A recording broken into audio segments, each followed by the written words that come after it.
Season 51, one number 7, and we're up against Pycb. And this time my team will be Kate Bishop, Vox, and Werewolf by Night. I will be taking Path 8 in Section 1, Path 7 in Section 2, and then I will be taking a Photon, Prowler, Spider-Ham, and a Warlock, as well as an Onslaught mini-boss, and that will be it for this war. I am joining after everything else is already clear, so at the very least you can easily see the path that I will be taking on this one. Starting off, we have a Korg on the first node on path 8 here, with just some placeholder nodes that do nothing at all, and I'm taking the fight with Kate Bishop. While she isn't the best counter to Korg, she does take the fight extremely well, provided you can deal with the rock shield yourself. The riposte she has on her parry evade does help you do that whenever necessary, but overall if you can just land some light intercepts and light attacks, you're good to go. Korg these days, not really a big defensive threat. Now, I'm not really doing a great job keeping the code snap up here, and that is on me, but it doesn't really matter. Like I said, it's just a Korg. He's already melted down to well below 30%, so one raw special 1, another code snap, and the fight is done. Just gotta wait it out at this point. Few hits here with light attacks to punish the special 2, speed things up a tiny bit, and there he goes. Another Korg in the bin. Honestly, you can't even consider him a great defender anymore at this point. Everyone has so many reps against him that anyone can take him. At least in Tier 1 War and Celestial Beaches. Then we have the second fight on Path 8. I can't for the life of me remember the nodes exactly, but again, this one doesn't do too much. If I remember correctly, for any buff on the defender, the attacker loses defensive ability accuracy, so my parries can fail if she has buffs. However, I'm not really planning on going for too many of them in the first place, and when I do, I make sure that they stick before, well, trusting it. And at this point, I got my special 2 off with the curse active.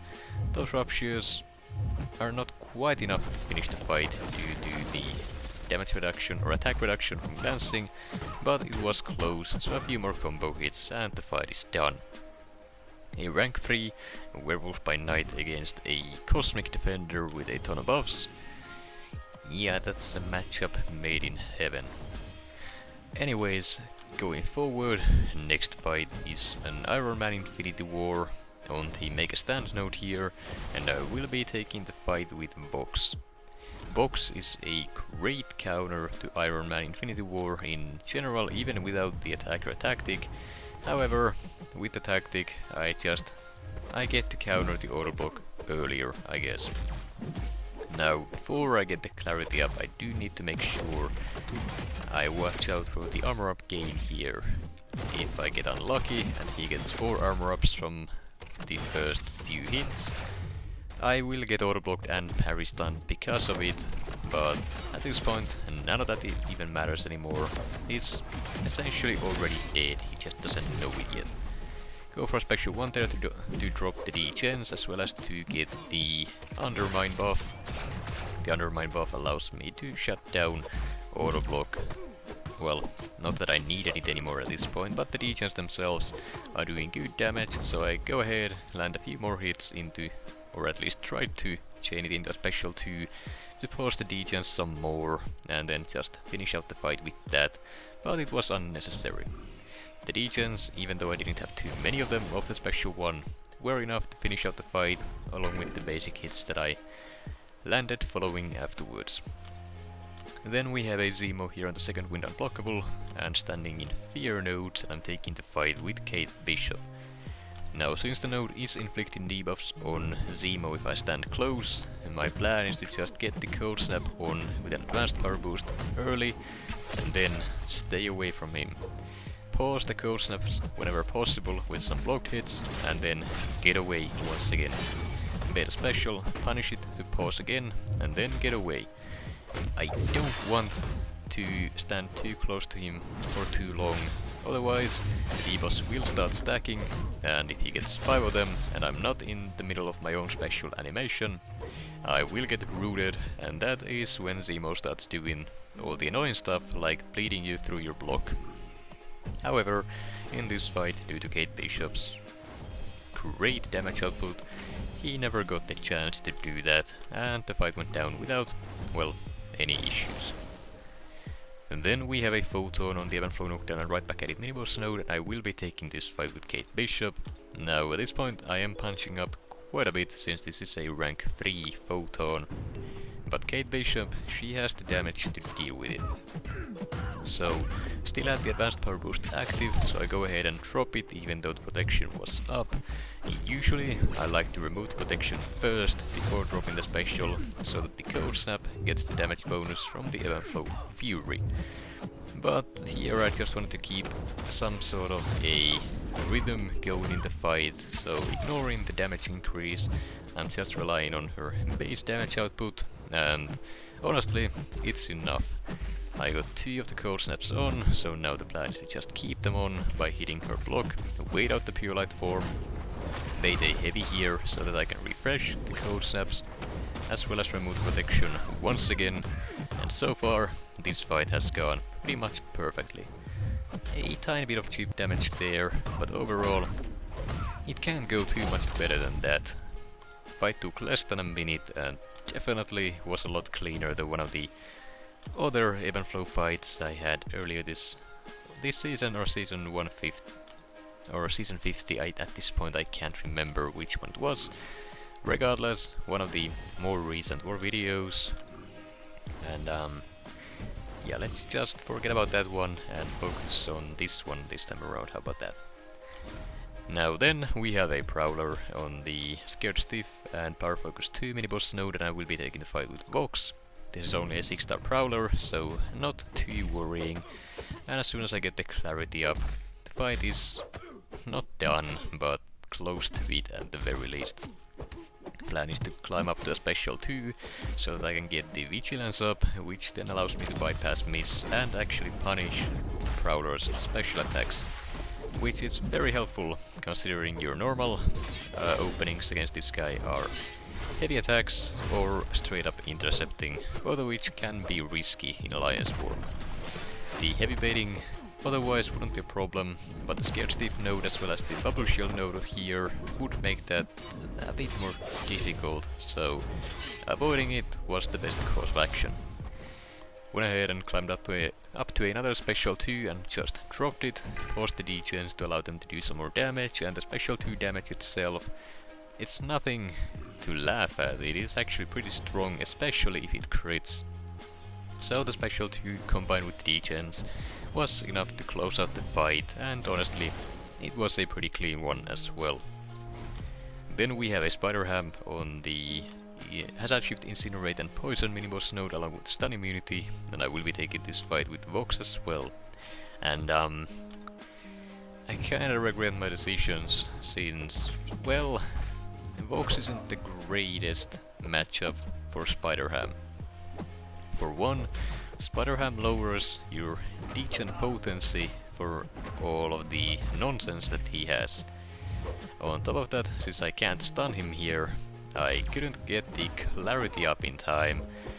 And then, one final thing to worry about is that the Vox is not immune to incinerates, so about half of the fight I need to be passive and try not hitting him too much, otherwise the incinerates will start melting me.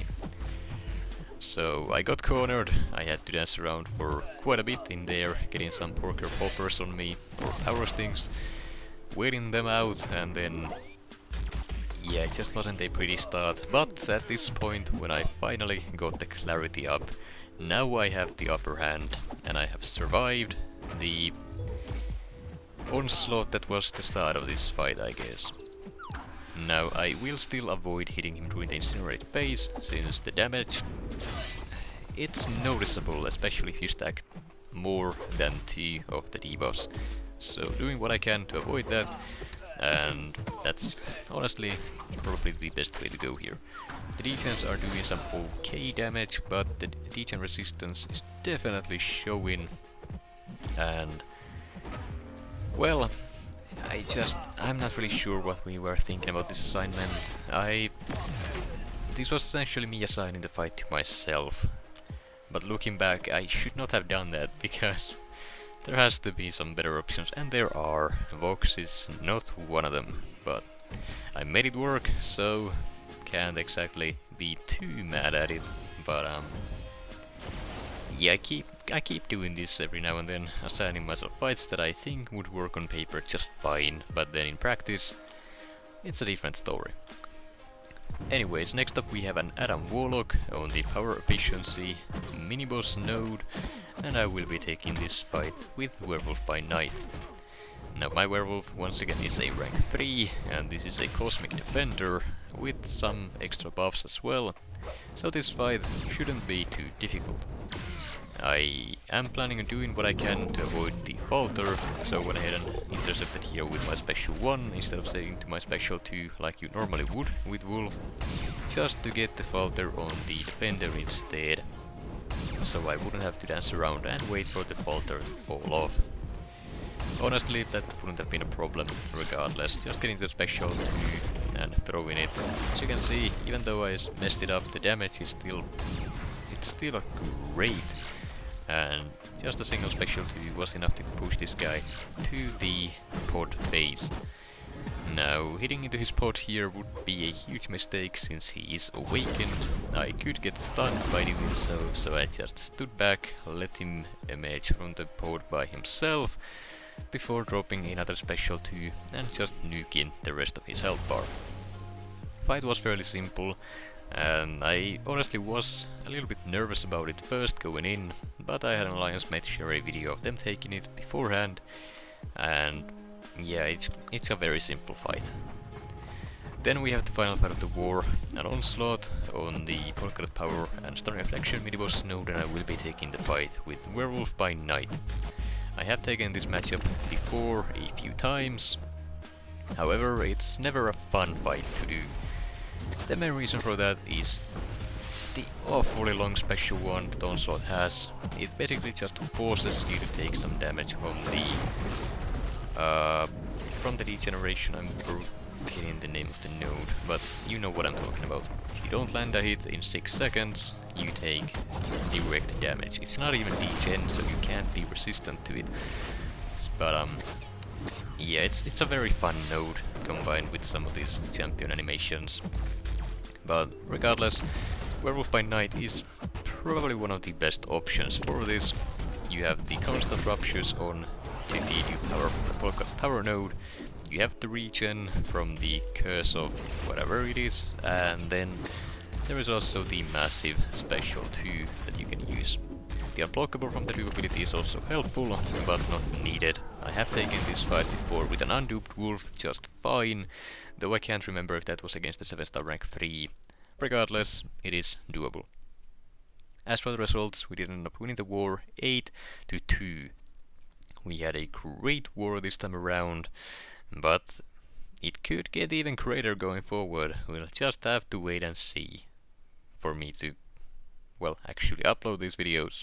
I know I'm late, but we'll get there soon.